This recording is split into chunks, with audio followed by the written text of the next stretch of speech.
Welcome back to my YouTube channel. Hi ಎಲ್ರಿಗೂ ನಮಸ್ಕಾರ. ನನ್ನ ಹೆಸರು ನಿಸರ್ಗನ್ ಅಂತ. ನನ್ನ ಇವತ್ತಿನ ಲಾಗ್ ಏನಂದರೆ last day of my first sem ಆಗಿರುತ್ತೆ. ಇವತ್ತು ಫಿಸಿಕ್ಸ್ ಕೂಡ ಲಾಸ್ಟ್ ಕ್ಲಾಸ್ ಆಗಿರುತ್ತೆ.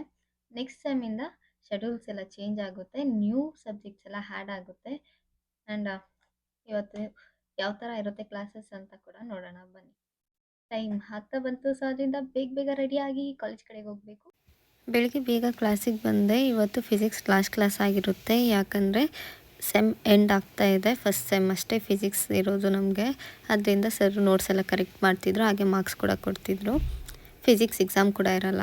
ಬ್ರೇಕಿಗೆ ಬಿಟ್ಟಿದ್ರು, ಬ್ರೇಕಿಗೆ ಬಿಟ್ಟಾಗ ಊಟ ಮುಗಿಸ್ಕೊಳ್ಳೋಣ ಅಂತ ಊಟ ಮಾಡ್ತಿದ್ದೀವಿ. ಆ್ಯಂಡ್ ನೆಕ್ಸ್ಟು ನಮಗೆ ಅನಾಟಮಿ ಕ್ಲಾಸ್ ಇತ್ತು. ಟೈಮ್ ಆಗಲೇ 12:25 ಆಗಿತ್ತು. ನಮಗೆ 1:35ಗೆ ಕ್ಲಾಸ್ ಇರೋದು. ಸೊ ಅದರಿಂದ ಊಟ ಮುಗಿಸ್ಕೊತಿದ್ದೀವಿ. ಸರ್ ಕೂಡ ನೋಟ್ಸ್ ಎಲ್ಲ ಕರೆಕ್ಟ್ ಮಾಡಿ ಮಾರ್ಕ್ಸ್ ಎಲ್ಲ ಹಾಕಿ ಸರ್ ಹೊರಟೋದ್ರು. ಹಾಗೆ ಇಲ್ಲಿ ನಿಂತ್ಕೊಂಡು ಎಕ್ಸ್ಪೆರಿಮೆಂಟ್ ಮಾಡಿದೆಲ್ಲ ಒಂದು ಒಳ್ಳೆ ಮೆಮೊರೀಸ್ ಆಗಿರುತ್ತೆ. ತುಂಬಾ ಎಂಜಾಯ್ ಮಾಡ್ತಿದ್ವಿ ಫಿಸಿಕ್ಸ್ ಕ್ಲಾಸಲ್ಲಿ. ಆ್ಯಂಡ್ ಸರ್ ಕೂಡ ಅಷ್ಟೇ ಕಾಮಿಡಿ ಮಾಡ್ತಿದ್ರು. ನೆಕ್ಸ್ಟ್ ನಮಗೆ ಅನಾಟಮಿ ಕ್ಲಾಸ್ ಇದೆ, ಆ್ಯಂಡ್ ಟೆಸ್ಟ್ ಕೂಡ ಇದೆ. ಅನಾಟಮಿ ಕ್ಲಾಸ್ ಸ್ಟಾರ್ಟ್ ಆಯಿತು. ಸ್ಟಾರ್ಟ್ ಆದಾಗ ಲೋವರ್ ಲಿಮ್ಸ್ದು ಮ್ಯಾಮ್ ಎಕ್ಸ್ಪ್ಲೇನ್ ಮಾಡ್ತಿದ್ರು. ಆ್ಯಂಡ್ ಎಲ್ಲರನ್ನೂ ಗ್ರೂಪ್ ಕೂಡ ಮಾಡಿದರು. ಹಾಗೆ ಅನಾಟಮಿ ಕ್ಲಾಸ್ ಕೂಡ ತುಂಬ ಇಂಟ್ರೆಸ್ಟಿಂಗ್ ಆಗಿರುತ್ತೆ. ಎಂಜಾಯ್ ಮಾಡಿಕೊಂಡು ಕ್ಲಾಸ್ ಕೇಳಿದ್ರೆ ಬೋರಿಂಗೇ ಅನಿಸಲ್ಲ. ತುಂಬಾ ಚೆನ್ನಾಗಿರುತ್ತೆ. ಅನಾಟಮಿ ತುಂಬಾ ಇಂಪಾರ್ಟೆಂಟು. ಸೊ ಅದರಿಂದ ಕೂತ್ಕೊಂಡು ನೀಟಾಗಿ ಕೇಳಿಸ್ಕೊಬೇಕು. ಮ್ಯಾಮ್ ಬೋರ್ಡ್ ಮೇಲೆಲ್ಲ ಡ್ರಾ ಮಾಡಿ ಎಕ್ಸ್ಪ್ಲೇನ್ ಮಾಡ್ತಿದ್ರು. ನೋಡಿ, ಅದು ಗ್ರೂಪ್ ಮಾಡಿದ್ದಾರೆ, 2 ಗ್ರೂಪ್ ಮಾಡಿದರು. ಹಾಗೆ ಸ್ವಲ್ಪ ಕ್ಲಾಸಲ್ಲಿ ಈ ಥರ ಕಾಮಿಡಿ ಕೂಡ ಮಾಡ್ತಿದ್ವಿ. ಟೆಸ್ಟ್ ಇರೋದ್ರಿಂದ ಅಪ್ಪರ್ ಲಿಮ್ಸ್ ಟೆಸ್ಟ್ಗೋಸ್ಕರ ಲೋವರ್ ಲಿಮ್ಸ್ ಹತ್ರ ಆಶೀರ್ವಾದ ತೊಗೊತಿದ್ದೀವಿ ಅಂತ. ನೋಡಿ, ಈ ಥರ ಟೆಸ್ಟ್ ಕೊಡ್ತಾರೆ. ಕರೆದ್ಬಿಟ್ಟು ಮ್ಯಾಮಲ್ಲಿ ಕುಳಿಸ್ಕೊಂಡು ಟೆಸ್ಟ್ ಕೊಡ್ತಾರೆ. ಆ್ಯಂಡ್ ಟೆಸ್ಟಲ್ಲಿ ಪಾಸ್ ಆಗಿಲ್ಲ ಅಂದರೆ ಮತ್ತೆ ಇನ್ನೊಂದು ಚಾನ್ಸ್ ಕೊಡ್ತಾರೆ.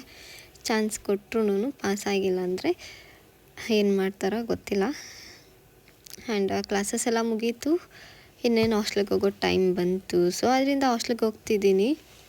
ಆ್ಯಂಡ್ ಇನ್ನೊಂದು ಖುಷಿ ವಿಚಾರ ಏನಂದರೆ ನಮ್ಮದು ಫಸ್ಟ್ ಸೆಮ್ಮು ಮುಗೀತು. ಆ್ಯಂಡ್ ಎಕ್ಸಾಮ್ಸ್ ಇರಲಿಲ್ಲ ನಮಗೆ, ಯಾಕಂದರೆ ಎಲ್ಲ ಕ್ರೆಡಿಟ್ ಸ್ಕೋರ್ಸೇ ಕೊಡ್ತಾರೆ. ನಮ್ಮ ಕಾಲೇಜಲ್ಲಿ ಯಾವ ಥರ ಪರ್ಫಾರ್ಮ್ ಮಾಡ್ತೀವಿ ಅನ್ನೋದ್ರ ಮೇಲೆ ಡಿಪೆಂಡ್ ಆಗುತ್ತೆ. ಆ್ಯಂಡ್ ಟೆಸ್ಟ್ಸಲ್ಲೆಲ್ಲ ಯಾವ ಥರ ಪರ್ಫಾರ್ಮ್ ಮಾಡಿದ್ದೀರ ಅಂತ ಕೂಡ ಡಿಪೆಂಡ್ ಆಗುತ್ತೆ. ಅದರ ಬೇಸಿಸ್ ಮೇಲೆ ಮಾರ್ಕ್ಸ್ ಕೊಡ್ತಾರೆ. ಆ್ಯಂಡ್ ಸೆಕೆಂಡ್ ಸೆಮ್ಗೆ ಕಂಪಲ್ಸರಿ ಟೆಸ್ಟ್ ಇದ್ದೇ ಇರುತ್ತೆ. ಫೆಬ್ರವರಿ ಮಿಡ್ ವೀಕಲ್ಲಿ ಮಿಡ್ ಟರ್ಮ್ ಟೆಸ್ಟ್ ಥರನೂ ಇರುತ್ತೆ. ಅದರಲ್ಲೆಲ್ಲ ಪಾಸ್ ಆಗಲೇಬೇಕು. ಆ್ಯಂಡ್ ಹಾಸ್ಟೆಲ್ ಹತ್ರ ಹೋಗ್ತಿದ್ದೀನಿ. ನೋಡಿ ಎಷ್ಟು ಚೆನ್ನಾಗಿದೆ ವ್ಯೂ. ಇವತ್ತು ಸೂರ್ಯ ಬಂದಿದ್ರೂ ತುಂಬಾ ಚಳಿ ಆಗ್ತಿತ್ತು. ಹಾಸ್ಟೆಲ್ಗೆ ಹೋಗ್ತಿದ್ದೀನಿ. ಏನಾದರೂ ಮಾಡ್ಕೊಂಡು ತಿನ್ನೋಣ ಅಂತ ಹೇಳಿದ್ವಿ. ಚಿಕನ್ ಕೂಡ ತಂದಿದ್ರು ನಮ್ಮ ಪಕ್ಕದ ರೂಮವರು. ರೂಮಿಗೆ ಬಂದ್ವಿ ಆ್ಯಂಡ್ ಚಿಕನ್ ಮಾಡ್ಕೊಂಡ್ವಿ. ಇವತ್ತು ಏನು ಹೋಮ್ವರ್ಕ್ಸ್ ಇರಲಿಲ್ಲ, ಸೊ ಅದರಿಂದ ಹಂಗೆ ಮಲ್ಕೊಂಡ್ವಿ. Thanks for watching. Do subscribe my channel for more videos. Don't forget to like, share, comment and press the bell icon. ನಿಮ್ಮ ಸಪೋರ್ಟ್ ಯಾವಾಗಲೂ ಇದೇ ಥರ ಇರಲಿ. ಸಿಗೋಣ ಮುಂದಿನ ಲಾಗಲ್ಲಿ. ಅಲ್ಲಿವರೆಗೂ take care. Bye bye. See you in the next log.